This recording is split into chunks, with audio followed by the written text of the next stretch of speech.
A narcissist survives by systematically dismantling your trust in your own perception and intuition.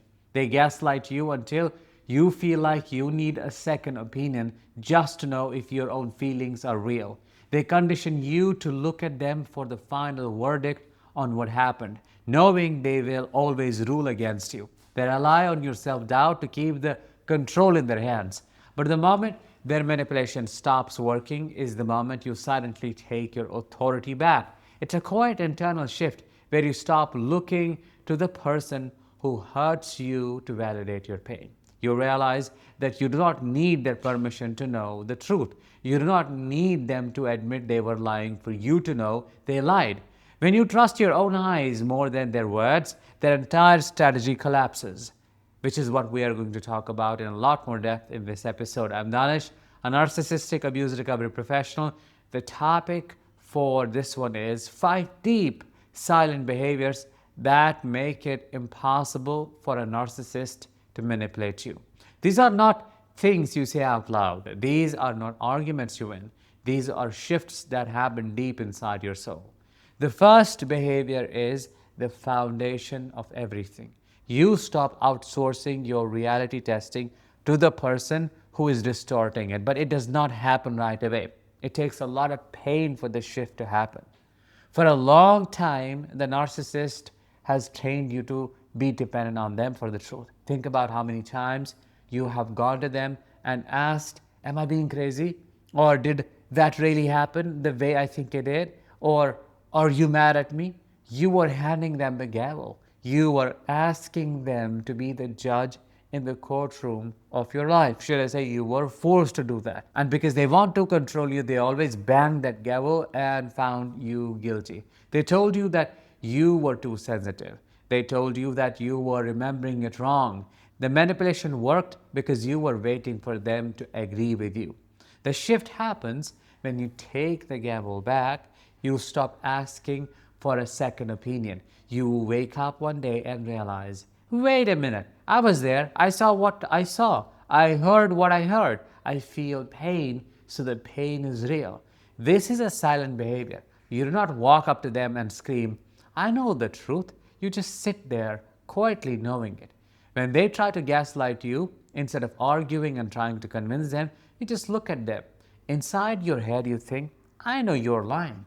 You stop needing their consensus. You realize that your perception is the final authority.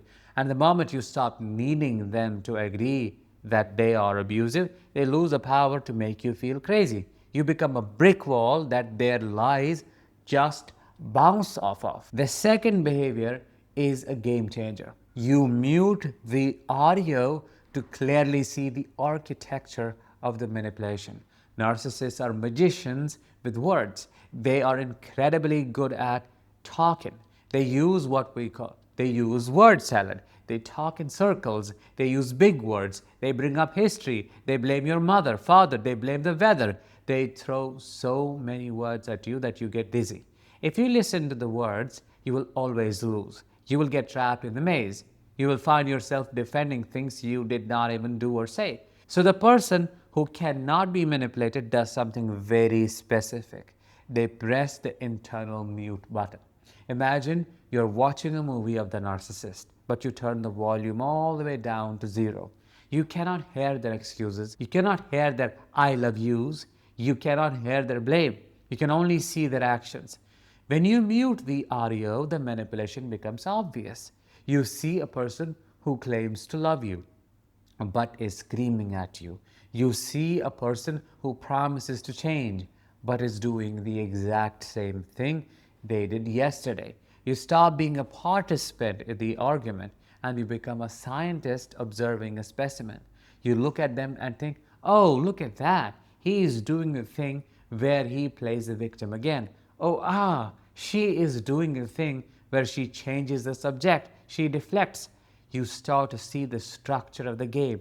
You see the pattern. And once you see the pattern, you stop taking it personally. You realize it is just a script they are reading from, and you cannot be tricked by a magic trick once you know how it works. And talking about this kind of awakening, I recently did a masterclass on how to become the person no narcissist can stand, in which I covered in a lot of depth how to find your internal locus of control, how to get in touch with your authentic self, how to have non-negotiables, all of that, just to make it impossible for these people to abuse you. If you missed the masterclass, you can still grab the recording and resources which are available for a limited time only. I have pinned the link in the comments and I have posted it in the description of this video as well. The third behavior is about protecting your soul fully. You revoke the VIP access to your inner world without announcement. In the beginning, you gave the narcissist the keys to your heart. You told them your secrets. You told them what makes you cry. You told them your biggest fears. You did this because you thought you were building intimacy. But you learned the hard way that they were not collecting that information to love you. They were collecting it to build ammunition. They used your secrets against you.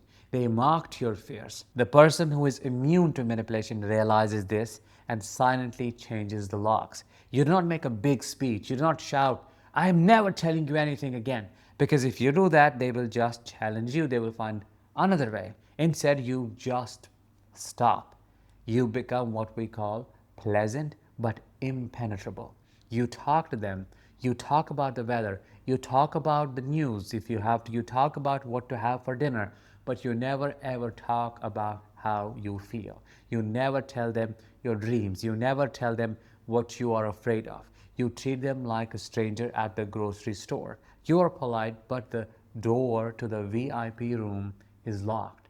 This drives them crazy because they need that emotional intel to manipulate you. They need to know what hurts you so they can poke it. When you stop giving them data, they're flying blind. They try to push your buttons, but they cannot find them anymore because you have hidden the control panel. The fourth behavior is about emotional energy. You start viewing emotional chaos as a performance rather than an emergency. Narcissists love to manufacture urgency, don't they? They love to create a crisis out of thin air. Everything's a disaster. If you are 5 minutes late, it's a crisis. If you look at them the wrong way, it's a crisis. They scream, they cry, they storm out of the room. They want to put your body into fight or flight mode all the time. When you are panicked, you cannot think straight. And when you cannot think straight, what happens? You're easy to control. The unmanipulatable person sees this for what it is, a performance. You stop checking your pulse when they start screaming. You realize that their rage is not an expression of deep pain, it is a strategy for control. It's a toddler throwing a tantrum because they want a cookie. So you watch the chaos, but you do not join it. You detach. Imagine you're watching an actor on a stage. The actor is screaming and crying. Do you run up on stage and try to fix them? No. You sit in your seat and watch, maybe with some popcorn. You think, wow, that's a lot of drama.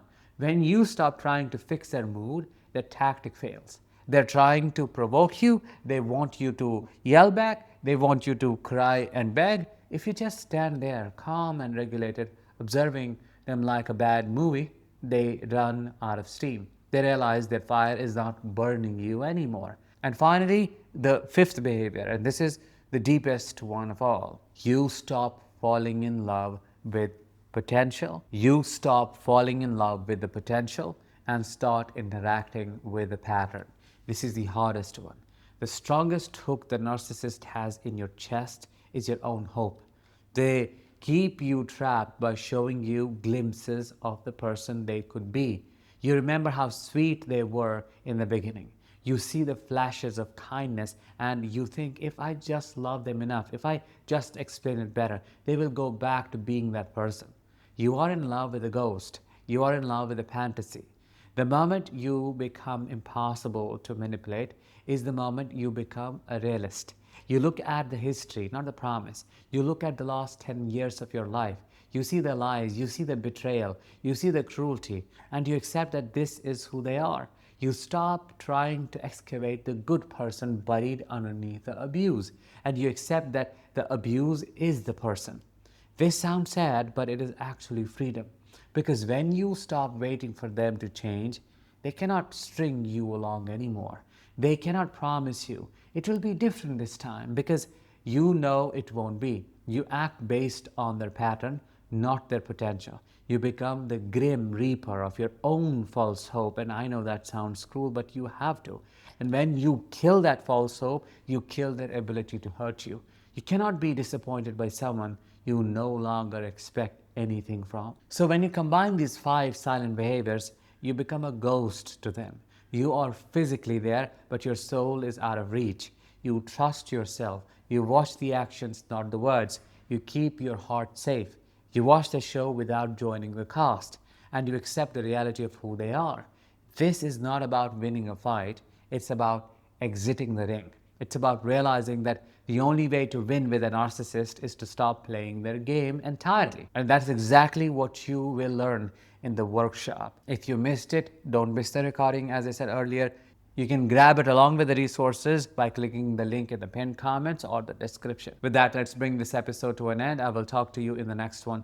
Until then, as always, let the healing begin and continue.